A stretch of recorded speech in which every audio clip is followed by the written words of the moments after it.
Hey everyone, welcome back.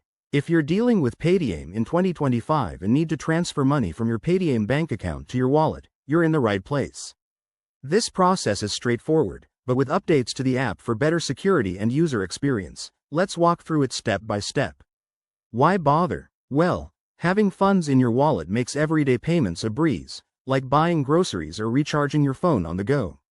First things first, make sure you have the latest version of the Paytm app installed on your smartphone. Open the app and log in using your credentials. Remember, always use a secure connection to protect your info. Once you're in, head over to the Bank section, usually found in the main menu or dashboard. It's that icon that looks like a piggy bank. Now, look for the Transfer to Wallet option. This might be under a sub-menu like Accounts or Transfers.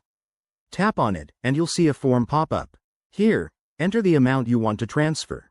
Double-check the figure because accuracy is key to avoid any mistakes. Paytm might prompt you for additional details, like the source account if you have multiple linked ones. Next, review the transaction summary. This is where you confirm everything: amount, fees if any, and the destination wallet.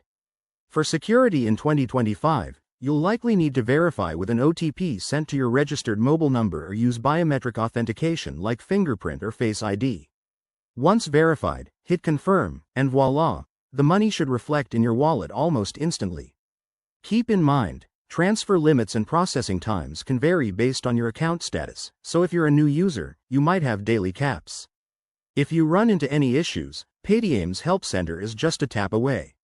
There you have it, folks. Transferring money from your Paytm bank account to your wallet is quick and secure.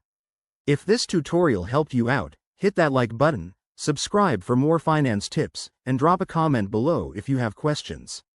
Thanks for watching, and see you in the next video.